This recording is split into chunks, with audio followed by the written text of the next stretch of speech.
الحمد لله رب العالمين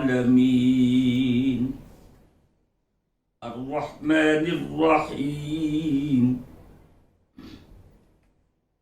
والعاقبة للمتقين والصلاة والسلام على سيد المرسلين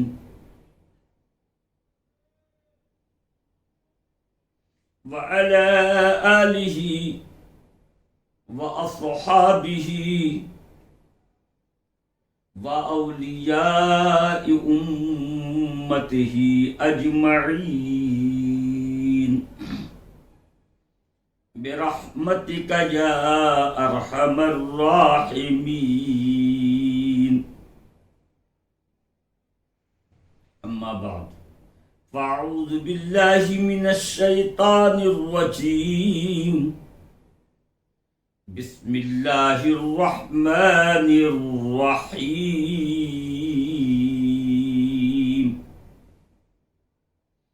ولا تقولوا لمن يقتل في سبيل الله أموات بل أحياء ولكن لا تشعرون. صدق الله العظيم وبلغنا رسوله النبي الأمين الكريم ونحن على ذلك لمن الشاهدين والشاكرين والآمنين والحمد لله رب العالمين.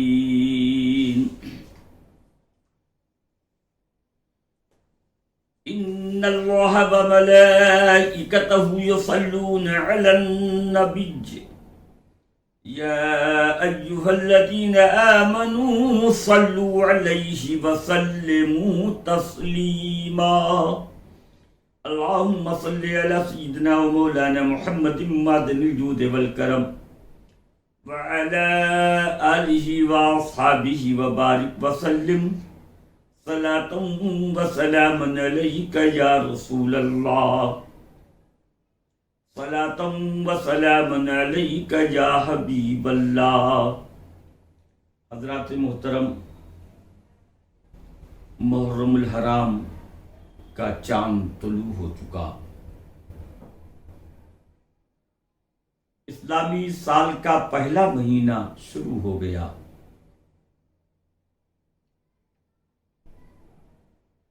ونتیس کی روجت کی تصدیق کہیں سے بھی نہیں ہو سکی. 30 کی روجت کے اعتبار سے کل 11 اگست بروز بدھ محرم الحرام کی پہلی تاریخ ہے.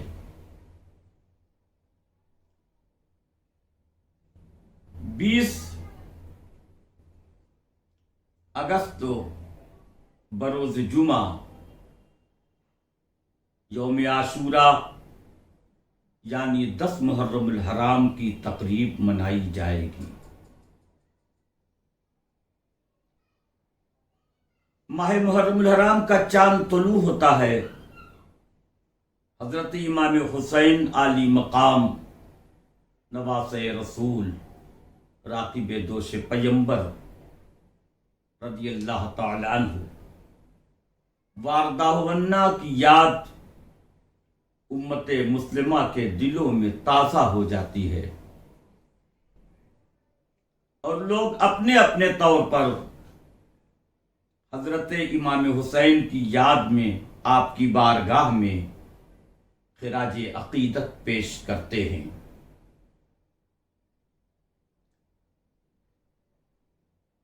لیکن میں امت مسلمہ کو یہ بھی بتا دوں کہ حضرت امام حسین عالی مقام رضی اللہ تعالیٰ عنہ نواسۂ رسول ہیں، راکب دوش پیمبر ہیں، شہزادہ مصطفیٰ ہیں، اور آپ نے اسلام کی آبیاری اور مذہب کے تحفظ کے لیے جو قربانیاں پیش کی ہیں اسے رہتی دنیا تک فراموش نہیں کیا جا سکتا۔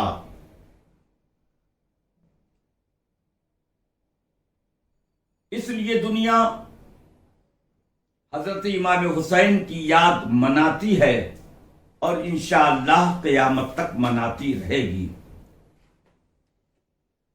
لیکن حضرت امام حسین علی مقام رضی اللہ تعالی عنہ کی یاد منانے کے تعلق سے میں اتنا ضرور عرض کر دوں کہ جو صحیح طریقے سے حضرت امام حسین کی یاد منانے کا حق ہے، شرعی اعتبار سے، مذہبی نقطۂ نظر سے، مصطفیٰ جان عالم کی فرامین کی روشنی میں حق طور پر یاد منانا چاہیے، لیکن غلط انداز سے، یعنی ڈھول اور تاشے کی صورت میں، سینہ کوبی کی صورت میں، چھپن چھری کی صورت میں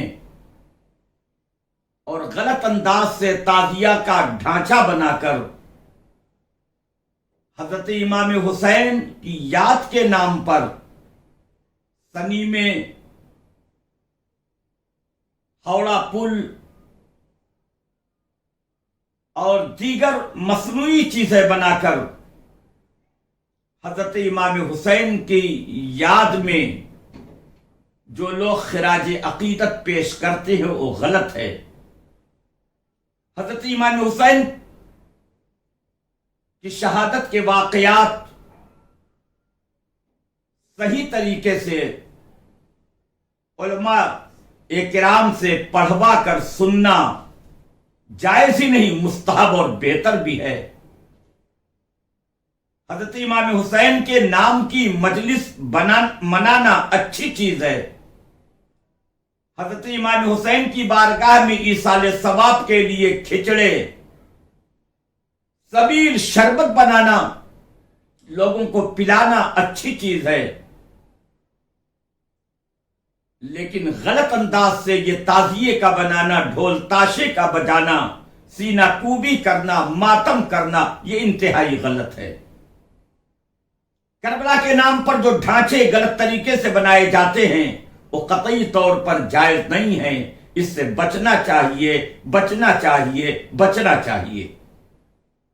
اور ساتھ ہی ساتھ حضرت امام حسین کی یاد محرم الحرام کا چاند طلوع ہوتے ہی لوگوں کے دل و دماغ میں موجزن ہوتی اچھی چیز ہے، لیکن آج محرم الحرام کا مہینہ شروع ہو گیا، کل محرم الحرام کی 1 تاریخ ہے۔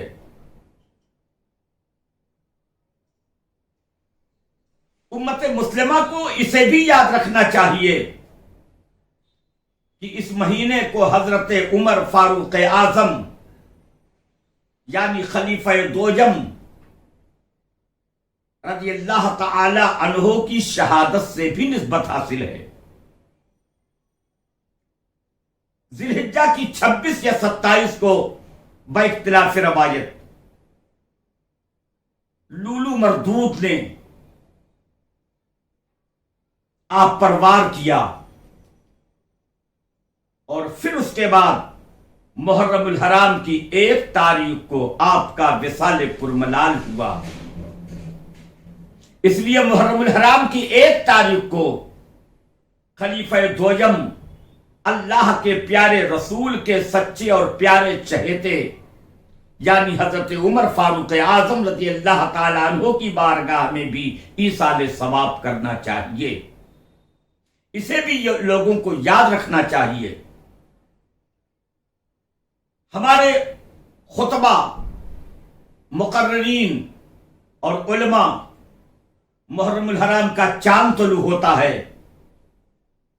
حضرت امام حسین علی مقام رضی اللہ تعالیٰ عنہ اور دیگر شہدائے کرب و بلا کے بارے میں واضح خطاب کرتے ہیں لیکن شاذ و نادر ہی حضرت عمر فاروق اعظم رضی اللہ تعالی عنہ کی شہادت کا تذکرہ شاید کوئی کرتا ہو، جبکہ امت مسلمہ کو ضرور بتانا چاہیے کہ 1 محرم الحرام کو حضرت فاروق اعظم رضی اللہ تعالی عنہ کی شہادت کا دن ہے، اور اس دن حضرت فاروق اعظم کی بارگاہ میں خراج عقیدت اور نذرانہ محبت پیش کرنے کا حق ہے۔ محرم الحرام کا چاند طلوع ہوتا ہے، اہل بیت کی بارگاہ میں لوگ خراج عقیدت پیش کرتے ہیں، شہدائے کرب و بل کے بارے میں لوگ بتاتے ہیں، اور ہمارے علماء محبتوں کے ساتھ یہ حدیث بھی پیش کرتے ہیں کہ انا مدینۃ العلم وعلی بابھا، یعنی سرکار دو جہاں صلی اللہ تعالی علیہ وآلہ وسلم کا یہ فرمان پاک ہے کہ میں علم کا شہر ہوں، علی اس کے دروازہ ہیں۔ ٹھیک ہے، حضرت مولا علی کی شان بتانے کے لیے یہ حدیث پاک لوگوں کے سامنے بیان کرتے ہیں، اچھی چیز ہے، لیکن ساتھ ہی ساتھ حدیث پاک کو پورے طریقے سے بیان کرنا چاہیے کہ حضور سید عالم صلی اللہ تعالی علیہ وآلہ وسلم نے ارشاد فرمایا ہے، انا مدینۃ العلم و ابو بکر و اساسها و عمر و ہیتانها و عثمان و سقفها و علی بابها، یعنی میں علم کا شہر ہوں، حضرت صدیق اکبر اس کی بنیاد ہیں، حضرت فاروق اعظم اس کی دیوار ہیں، حضرت عثمان غنی اس کی چھت ہیں، اور حضرت مولا علی اس کا دروازہ ہیں۔ اے میرے پیارے، کوئی بھی شہر ہو کہ کوئی بھی گھر ہو، اس میں دروازہ بغیر دیوار کے نہیں لگ سکتا، دیوار بغیر بنیاد کے نہیں ہو سکتی، چھت بغیر دیوار کے نہیں ہو سکتا۔ کسی بھی گھر کے لیے جب دروازہ ہوگا تو اس کی بنیاد بھی ہوگی، اس کی دیوار بھی ہوگی، اس کا چھت بھی ہوگا، پھر اس کا دروازہ ہوگا۔ میرے آقا نے فرمایا، حضرت ابو بکر اس کی بنیاد ہیں، حضرت عمر اس کی دیوار ہیں، حضرت عثمان غنی اس کا چھت ہیں، اور حضرت مولا علی اس کا دروازہ ہیں۔ یہ پوری حدیث شریف ہے۔ اس سے شان صحابہ اور شان خلفائے راشدین کا پتہ چلتا ہے۔ حضرت صدیق اکبر رضی اللہ تعالیٰ عنہ کی وہ ذات ہے جنہیں تمام صحابہ کرام میں اولیت حاصل ہے۔ آپ کا ایثار، آپ کی قربانی، آپ کی محبت، آپ کی جافسانی، نبی دو جہاں سے آپ کے عشق اور الفت کا کوئی موازنہ کیا ہی نہیں جا سکتا ہے۔ حضرت صدیق اکبر رضی اللہ تعالی عنہ نے جو قربانیاں پیش کی ہیں، اللہ رب العزت کی بارگاہ سے آپ کو صدیق کا لقب عنایت ہوا ہے۔ ان کی شان کا اندازہ کون لگائے گا؟ مصطفیٰ جان رحمت صلی اللہ تعالی علیہ وآلہ وسلم نے آپ کو اپنی ہجرت کا رفیق بنایا ہے۔ جو نبی کونین کا رفیق ہجرت ہو، اس کے مرتبے کا اندازہ کون لگائے گا؟ اللہ کے پیارے رسول کے اور رفیق غار ہیں، یار غار ہیں، اور صرف یار غار ہی نہیں، یار مزار بھی ہیں۔ جو نبی دو جہاں صلی اللہ تعالی علیہ وآلہ وسلم کا یار غار ہو اور رفیق مزار ہو، اس کی شان و عظمت، اس کی علو مرتبت کو کون سمجھ سکتا ہے؟ حضرت صدیق اکبر کو سب میں اولیت حاصل ہے۔ نبی دو جہاں صلی اللہ تعالی علیہ وآلہ وسلم نے آپ کو اپنی مبارک ظاہری حیات طیبہ میں اپنے صحابہ کرام کے لیے نماز کا امام بنایا ہے، جس سے مصطفیٰ جان رحمت صلی اللہ تعالی علیہ وآلہ وسلم نماز کا امام بنا دے، جسے نبی دو جہاں امام بنا دے، اس کی شان کو کون سمجھے گا؟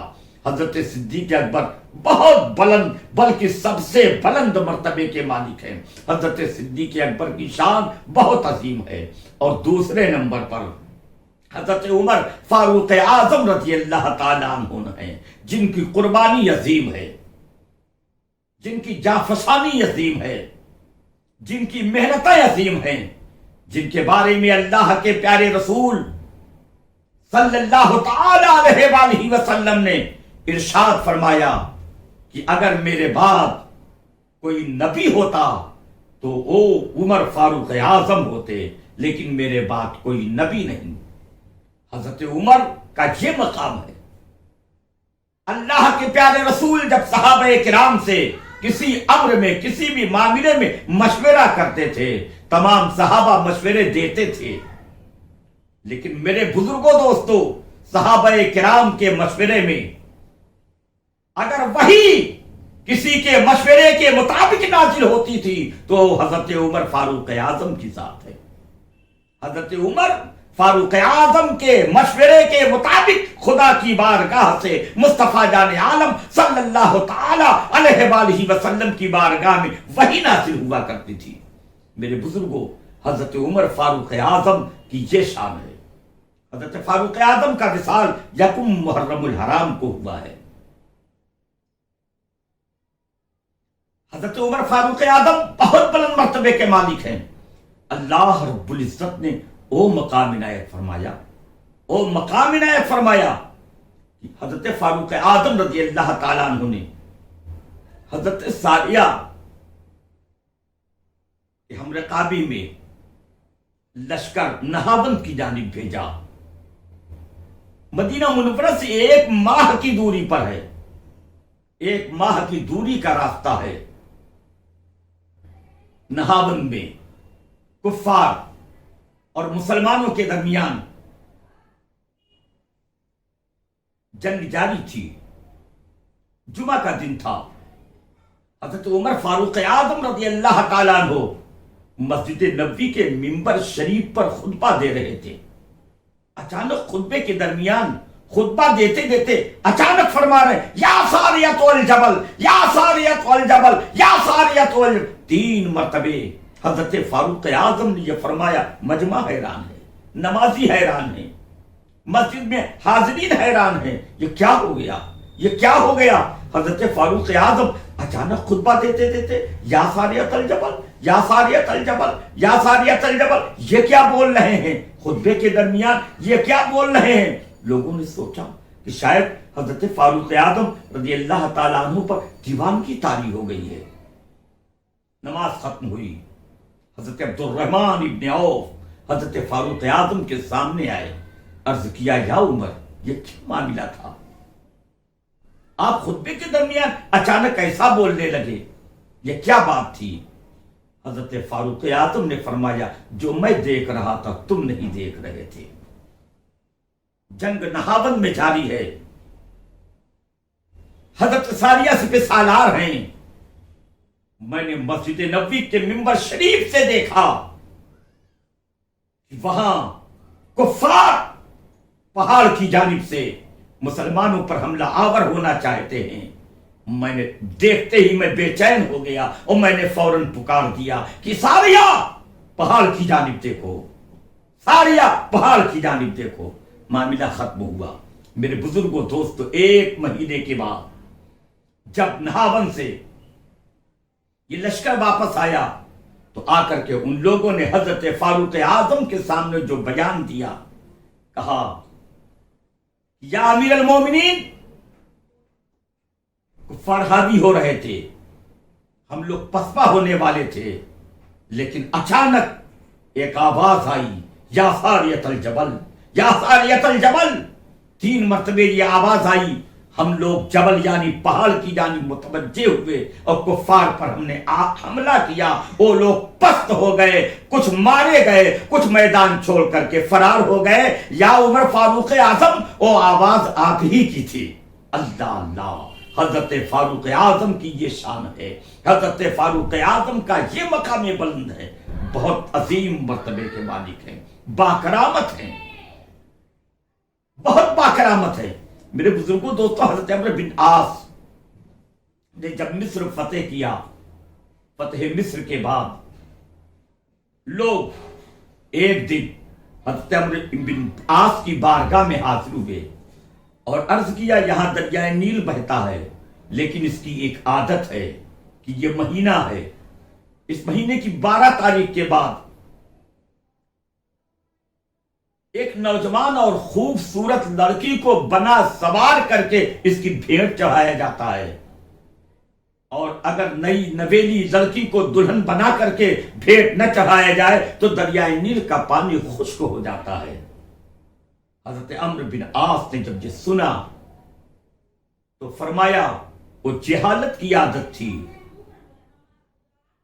یہ اسلام کی عادت نہیں ہے، اسلام میں یہ جائز نہیں ہے، کسی کو بھی دریائے نیل کے بہنے کے لیے بھیٹ نہیں چڑھایا جا سکتا ہے۔ میں امیر المومنین حضرت عمر فاروق اعظم کی بارگاہ میں کسی کو بھیج کر کے مشورہ طلب کرتا ہوں۔ ادھر تاریخ آگے بڑھی، دریائے نیل کا پانی خشک ہو گیا، بہنا بند ہو گیا، لوگ پریشان ہوئے، ہلچل مچی۔ حضرت عمرو بن عاص نے حضرت فاروق اعظم رضی اللہ تعالی عنہ کی بارگاہ میں قاصد بھیجا اور کہلوایا کہ یہاں دریائے نیل کی ایسی ایسی عادت ہے، اس کے لیے کہ نئی نویلی نوجوان لڑکی کو دلہن بنا کر کے بھیٹ چڑھایا جاتا ہے، تب دریا کا پانی جاری ہوتا ہے۔ حضرت عمر فاروق اعظم کے پاس قاصد آیا، آپ نے سنا تو آپ نے ایک رکا لکھا، ایک خط لکھا، اور خط میں لکھا کہ یہ خط امیر المومنین کی جانب سے ہے۔ سبحان اللہ، سبحان اللہ، یہ ہے فاروق اعظم کی شان۔ خط کسی آدمی کے پاس لکھا جاتا ہے، کسی امیر اور غریب کے پاس لکھا جاتا ہے، کسی سردار اور خادم کے پاس لکھا جاتا ہے، انسان کے پاس لکھا جاتا ہے، لیکن حضرت فاروق اعظم کی وہ شان ہے، دریائے نیل کے نام خط لکھ رہے ہیں۔ یہ خط امیر المومنین کی جانب سے دریائے نیل کی جانب ہے۔ اس کے بعد لکھتے ہیں، اے دریائے نیل، اگر تو خود سے بہتا تھا تو تیری کوئی ضرورت نہیں۔ سبحان اللہ، دریائے نیل سن، اگر تو خود سے بہتا تھا تو تیری کوئی ضرورت نہیں، اور اگر اللہ کے حکم سے بہتا تھا تو میں خدا کی بارگاہ میں عرض کرتا ہوں تجھے پھر جاری و ساری فرما دے۔ حضرت فاروق اعظم نے یہ خط لکھ کر کے قاصد کے حوالے کیا، کہا عمرو بن عاص کو دے دینا اور کہہ دینا کہ اسے دریائے نیل میں ڈال دیں۔ خط لے کر کے قاصد مصر پہنچا اور حضرت عمرو بن عاص کے حوالے کیا اور عرض کیا کہ حضرت امیر المومنین نے یہ فرمایا ہے کہ ان کا یہ خط دریائے نیل کے حوالے کر دیا جائے۔ حضرت عمرو بن عاص نے حضرت فاروق اعظم کا وہ خط دریائے نیل میں ڈلوا دیا۔ دریائے نیل میں خط کا ڈالا جانا تھا کہ دریائے نیل جیسے بہتا تھا اب اس سے بھی زیادہ تیزی کے ساتھ بہنے لگا اور قد آدم سے بھی زیادہ اوپر پانی اس میں بہنے لگا، آج تک وہ جاری و ساری ہے۔ میرے بزرگوں دوستو، حضرت عمر فاروق اعظم کی یہ شان ہے، بہت بلند مقام ہے۔ ان کے علو مرتبت کا اندازہ کون لگا سکتا ہے؟ اللہ تعالی ہم سبوں کو حضرت عمر فاروق اعظم سے محبت اور سچا عشق کرنے کی توفیق عطا فرمائے۔ حضرت فاروق اعظم کی شان بہت نرالی ہے۔ حضرت فاروق اعظم کا مزار پاک بھی روضہ رسالت مآب میں ہے۔ حضور سید عالم صلی اللہ تعالی علیہ وآلہ وسلم کے روضے میں حضرت ابو بکر صدیق رضی اللہ تعالیٰ عنہ مدفون ہے، اور انہی کے بازو میں، انہی کے کندھے کے نیچے حضرت عمر امیر المومنین فاروق اعظم رضی اللہ تعالیٰ عنہ مدفون ہیں۔ میرے بزرگوں دوستو، یہ دونوں عظیم شخصیتیں ہیں۔ اللہ تعالیٰ تمام صحابہ کرام سے اور خلفائے راشدین سے ہم سبوں کو محبت کرنے کی توفیق عطا فرمائے۔ اول خلیفہ حضرت امیر المومنین ابو بکر صدیق رضی اللہ تعالیٰ عنہ ہیں۔ دوم خلیفہ حضرت امیر المومنین عمر فاروق اعظم رضی اللہ تعالیٰ عنہ ہیں۔ سوم خلیفہ حضرت امیر المومنین عثمان ذو النورین رضی اللہ تعالیٰ عنہ ہیں، اور چہارم خلیفہ حضرات حسنین کے والد معظم، ہم سبوں کے ایمان کی پہچان یعنی حضرت مولا علی کرم اللہ تعالی وجہ الکریم ہیں۔ ہم سبوں سے محبت کرتے ہیں اور انشاءاللہ سبوں سے محبت کرتے رہیں گے، اور جو ان سبوں سے محبت کرے گا وہی رسول کون و مکان صلی اللہ تعالی علیہ وآلہ وسلم کے فیضان سے شرف یاب ہوگا۔ وآخر دعوانا ان الحمدللہ رب العالمین۔ السلام علیکم ورحمۃ اللہ وبرکاتہ۔